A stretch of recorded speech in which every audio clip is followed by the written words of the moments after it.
नमस्कार, आप देख रहे जीवन शून्य न्यूज। मैं हूं गोपाल मेघवंशी। आज हमारे साथ जुड़ चुके हैं साड़ा विधानसभा के भाजपा प्रत्याशी शंकरलाल जी जाट, जो पूर्व जिला परिषद सदस्य रह चुके हैं। आइए आज हम उनसे बात करते हैं किन उद्देश्यों को लेकर ये आज मैदान में उतरे हैं और भाजपा से ये टिकट की उम्मीदवारी कर रहे हैं। आइए हम इनसे बात करते हैं, इनसे जानते हैं। सर, हमारे चैनल में आपका बहुत बहुत स्वागत है।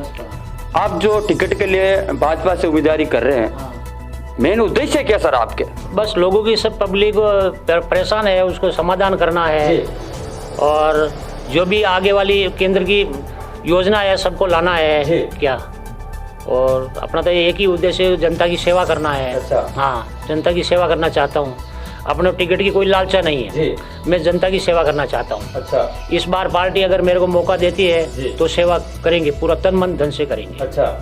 बस जनता का सेवा करना है मेरे को, और कुछ नहीं। अच्छा। अभी हमारे को दूसरी जरूरत नहीं, सबकी जनता की सेवा करना है मेरे को। अच्छा। क्या, जनता की सेवा करना चाहता हूँ। यही उचित मेरा। चलो ठीक है। हमारे साथ भाजपा के कार्यकर्ता हैं जो काफ़ी वर्षों से भाजपा से जुड़े हुए हैं। वो हमारे साथ श्रीमान किशन जी जाट हमारे साथ जुड़ चुके हैं। उनसे भी हम बात करते हैं। जो शंकर जी भाई साहब अभी चुनाव के लिए खड़े हो रहे हैं, आप उस पर कुछ कहना चाहोगे सर? सबसे पहले तो वंदे मातरम। धन्यवाद। हाँ, मैं ये कहना चाहता हूँ जी कि अभी इस मौसम की नज़ाकत को देखते हुए जी चुनावी जी जी कि अभी कुछ जगह से ऐसा बार बार ये डिमांड आ रही है जी कि भाई इस इलाके में टिकट मिला हुआ है, इसमें मिला हुआ है, इसमें मिला हुआ है। जी हमारा रायपुर तहसीली एक ऐसा क्षेत्र है जी इसमें अभी तक जी भारतीय जनता पार्टी के किसी उम्मीदवार को टिकट नहीं मिला। अच्छा। और अभी हम ये चाहते हैं कि एक बार हमारे क्षेत्र वाले को भी एक मौका दिया जाए। अच्छा। क्योंकि क्षेत्रीय पीड़ाएं क्षेत्रवासी ही जानता है। सही बात है। हमारे विधानसभा क्षेत्र साड़ा में गंगापुर की तरफ के हालात अलग हैं, उसके नीचे के अलग हैं और रायपुर के अलग हैं। अच्छा। रायपुर में भी पश्चिमी तहसील के हालात अलग हैं। जी। क्योंकि इस वर्ष सबसे कम बरसात हमारे रायपुर क्षेत्र में, ये कोट, पिताखेड़ा, बागड़, जड़ोल, इस क्षेत्र में संभाग में बहुत कम हुई है। जी।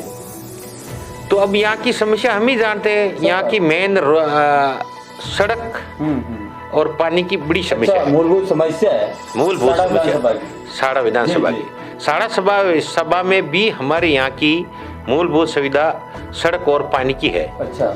ये दो बड़ी समस्या है। जी। और लाइट की तो कोई समस्या ही नहीं है। नहीं तो लाइट, सर आपने लाइट का नाम लिया, बिजली का, तो मुझे वो ये क्वेश्चन याद आ गया। जब मुख्यमंत्री जी वसुंधरा राजे थी तब किसानों के लाइट बिल माफ कर दिए गए थे। अब जैसे ही कांग्रेस की सरकार आई, वो किसानों के बिल वापस आ गए। उसके बारे में आपकी क्या विचार है सर? मैं कह रहा हूँ ना, ये लाइट के बारे में कोई समस्या ही नहीं है। बिजली के बिल के हाथ लगाओ तो करंट लगता है। अच्छा। क्योंकि वसुंधरा जी गई वो टाइम बिजली बिल माफ करके गई थी। गहलोत साहब आकर के ही वापस बिल चालू कर दिए। और ऑल इंडिया में सबसे महंगी बिजली है तो राजस्थान में है। अच्छा। अभी इस समय जी। ये गहलोत जी अपने एजेंडे में लिखा था। अच्छा। कि हम लाइटों का बिल नहीं बढ़ाएंगे और इससे कोई छेड़छाड़ नहीं करेंगे। वो आते ही सबसे पहले ये काम किया। क्योंकि कांग्रेस सिर्फ झूठ के अलावा कुछ करती नहीं है। अच्छा। राहुल गांधी जी आए, गिनती की 1 से 10 दिन, ये 10 दिन खत्म होते ही आल काश्तकारों का कर्जा माफ हो जाएगा। अच्छा। और काश्तकार तो भोली कौम होती है। सही बात है। अरे सोचा चलो भागो दौड़ो कैसे भी करके कांग्रेस लाओ, अपना कर्जा माफ हो रहा है। और वो धोखा करके चले गए। और धोखा तो शुरू से कांग्रेस करती आ रही है। अच्छा।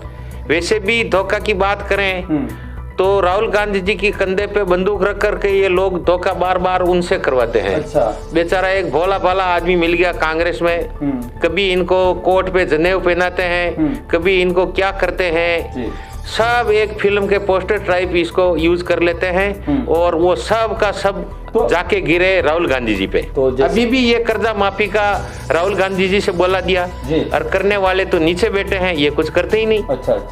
थे। तो जो देश के प्रधानमंत्री जी मोदी जी, वो आपको किस रूप में दिखाई अटल देते? जी के रूप में दिखाई देते हैं, भगवान के रूप में दिखाई देते हैं। इतने भले हैं। आज किसी प्रधानमंत्री का आदमी भाई कबाड़ी का धंधा करे, कोई किराने का धंधा करे, कोई बेचारा गरीबी की जिंदगी निकाल। यहाँ के कुछ लोग ऐसे हैं हमारे भारत में जो इनको देखना नहीं चाहते हैं। रोज अडानी जी, अंबानी जी, अंडानी जी, अंबानी जी। भारत में कम से कम 5000 कंपनियां विदेशी काम कर रही है और इनसे भी ज्यादा पैसा कमा करके विदेशों में ले जा रहे हैं। अच्छा। पर उनको ये नहीं जानते, सिर्फ अडानी जी और अंबानी जी दिखते हैं। अच्छा। तो क्या भारत के सेठ लोग दिवाले हो जाए तब कांग्रेस का दिल खुश रहेगा क्या? अच्छा। और अडानी जी अंबानी जी क्या अभी आए हैं क्या? तो ये तो कम से कम 40 साल पहले ही काम कर रहे थे जब वो कांग्रेस की सरकार से थी।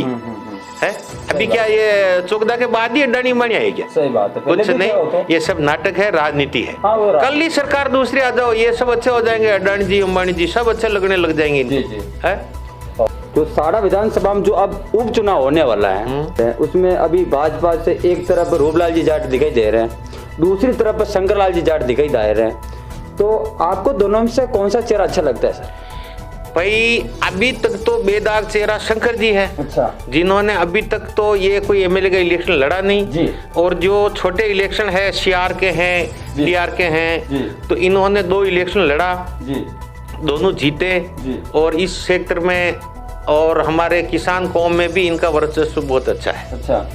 तो आप क्या उम्मीद रखते हो शंकर जी? हम यही उम्मीद रखते हैं कि अगर भारतीय जनता पार्टी भाई शंकर जी को टिकट देती है तो हम बेधड़क ये सीट निकाल के लाएंगे और हम भारतीय जनता पार्टी की सीट को जीता के और हम राजस्थान मोदी सरकार की झोली में डालेंगे। अच्छा, एक सवाल है, जैसे कि साड़ा में जब अभी सीआर की सीटें थी तो जहाँ बीजेपी बहुमत था फिर भी वहाँ प्रधान आज कांग्रेस का है, उस पर आपकी क्या प्रतिक्रिया सर? प्रधान तो अगर सही मायने से देखा जाए तो रायपुर तहसील में ही बनने वाला था। अच्छा। और वहाँ तो बना बनाए बिगड़ा। अच्छा। तो ये कहीं न तो कहीं हमारे नेताओं की चूक है जी, हमारे भारतीय जनता पार्टी के नेताओं की चूक है। यहाँ भी अगर सही तौर तरीके से टिकट बंटवारा ये वो सब ढंग से किया होता तो मैं जानता हूँ कि यहाँ पे भारतीय जनता पार्टी कमजोर नहीं है और तीनों के तीनों प्रधान भारतीय जनता पार्टी के जीतने वाले थे। नहीं, जनता में आक्रोश है कि एक तरफ हम भाजपा को हम वोट करते हैं और आगे जाके वो कांग्रेस के प्रधान जो भी वो बन जाते हैं, तो जनता में बहुत आक्रोश है। वो आक्रोश है तो फिर ये जो काम कांड किसने किया है उसके प्रति आक्रोश रहेगा। अब भारतीय जनता पार्टी के प्रति रह के क्या कर लेंगे हम? भाई हमारा धर्म था, हमने तो वोट दे दिया। अब हमारे उच्च नेता है जो वो अगर आगे जाकर के कोई गड़बड़ी करे या उनके गलत निर्णय से ऐसा हो जाता है तो उसमें जनता का क्या कसूर है? सर बहुत बहुत धन्यवाद आपका। धन्यवाद। जो साड़ा विधानसभा के अभी भाजपा प्रत्याशी के रूप में शंकर जी जाट हमारे साथ हैं, जो इस बार दावेदारी कर रहे हैं उपचुनाव में।